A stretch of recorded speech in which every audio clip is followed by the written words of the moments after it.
আসসালামু আলাইকুম ওয়া রাহমাতুল্লাহি ওয়া বারাকাতুহু। আলহামদুলিল্লাহ ওয়া সলাতু ওয়া সালামু আলা রাসূলিল্লাহ ওয়া বা'দ।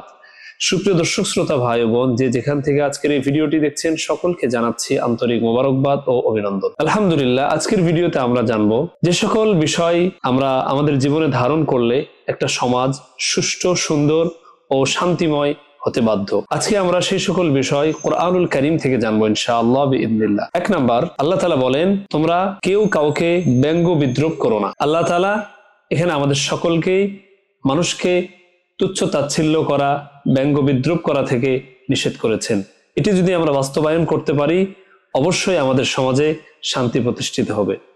দুই নম্বরে আল্লাহ তাআলা বলেন, তোমরা পরস্পরে কাউকে দোষারোপ করো না। আমরা যদি একে অপরকে দোষারোপ করা থেকে বিরত থাকতে পারি, তাহলে অবশ্যই আমাদের মধ্যে হৃদ্যতা, মহব্বত, ভালোবাসা বজায় থাকবে। তিন নাম্বার, মন্দ নামে কাউকে না ডাকা। এই বিষয়টি আমাদের সকলের খুব গুরুত্ব সহকারে চিন্তা করা দরকার, যে আমরা অনেক মানুষকে মন্দ নামে ডাকি, খারাপ নামে ডাকি, যে ব্যাপারে আল্লাহ তাআলা নিষেধ করেছেন। কারণ এর দ্বারা মানুষ অনেক কষ্ট পায়, আর কষ্ট থেকেই মানুষের মধ্যে দূরত্ব তৈরি হয় এবং রেষারেষি, এমনকি একসময় খুনাখুনিও হয়ে যায়। এজন্য আল্লাহ তাআলা আমাদেরকে কাউকে মন্দ নামে ডাকা থেকে নিষেধ করেছেন। চার নম্বরে আল্লাহ তাআলা বলেন, তোমরা অন্যের প্রতি মন্দ ধারণা করো না। আমরা এই কাজটি সবসময় করি, জাজমেন্ট সবার আগে করে ফেলি, আগে আমরা যাচাই বাছাই করি না আসলে বাস্তবে কি সেই কাজটা করেছে কিনা, আমরা তার ব্যাপারে একটা মন্দ ধারণা করে বসে থাকি, যার কারণে আমাদের গুনাহ হয়ে যায়। পাঁচ নম্বরে আল্লাহ তাআলা বলেন, কারো দোষ তালাশ না করা, বরং সবসময় নিজের দিকে খেয়াল রাখা, নিজের সংশোধনের ফিকির বেশি করে করা। আগে নিজে ভালো হওয়া, এটা ইম্পর্টেন্ট। কারণ আল্লাহ তাআলা কোরআনের অন্য এক জায়গায় বলছেন, ইয়া আইয়ুহাল্লাযীনা আমানু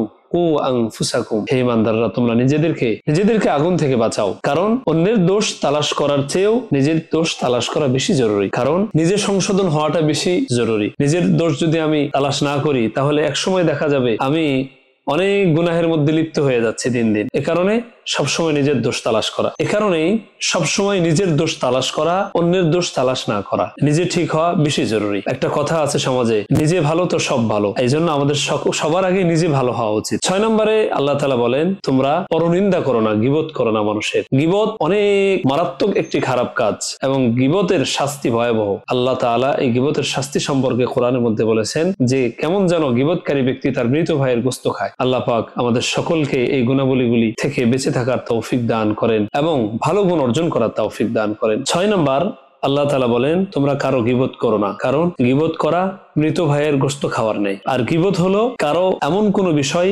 বলা যেটা শুনলে সে কষ্ট পাবে। এক সাহাবী জিজ্ঞেস করলেন যে, ইয়া রাসূলুল্লাহ, যদি সে বাস্তবে এই কাজটা করে থাকে, তাহলে আমি বললে সমস্যা কি? সেটা কি গীবত হবে? রাসূল বললেন, হ্যাঁ, সেটা করলে গীবত হবে। আর সে যদি সেটা করে না থাকে, তাহলে তো অপবাদ হবে সেটা। এজন্য কোনো কাজ কেউ করলেও তার পিছনে না বলা, বরং তার ইসলার জন্য তার সামনেই বলা, তাকে সংশোধনের জন্য বলা, তার হিতাকাঙ্ক্ষী হওয়া, তার কল্যাণকামী হয়ে তাকে বিষয়টি বলা যে, ভাই, আপনার দ্বারা অন্যায় কাজটা হয়েছে, আপনার দ্বারা এই কাজটি ভুল কাজ হয়েছে, আপনি এখান থেকে বেঁচে থাকেন, তাহলে এটা আপনার জন্য ভালো হবে, বরং আপনি সওয়াবের অধিকারী হবেন। এখানে আপনার নিয়তটা ভালো। আর ওই বিষয়টা, গীবতের বিষয়টা হয়ে যাচ্ছে, আপনি তাকে জানাচ্ছেন না, বরং তার দোষটা আপনি মানুষের সামনে প্রকাশ করে দিচ্ছেন, মানুষের কাছে তাকে আপনি হীনমন্য করতেছেন, তুচ্ছ তাচ্ছিল্য করছেন। এটি মারাত্মক একটি অন্যায় কাজ। আল্লাহ পাক আমাদের সকলকেই এই 6টি বিষয়ের উপর আমল করার তৌফিক দান করেন, এই 6টি বিষয় থেকে বেঁচে থাকার তৌফিক দান করেন এবং ভালো যত কাজ আছে সকল ভালো কাজগুলো নিজেদের মধ্যে ফিট করার তৌফিক দান করেন।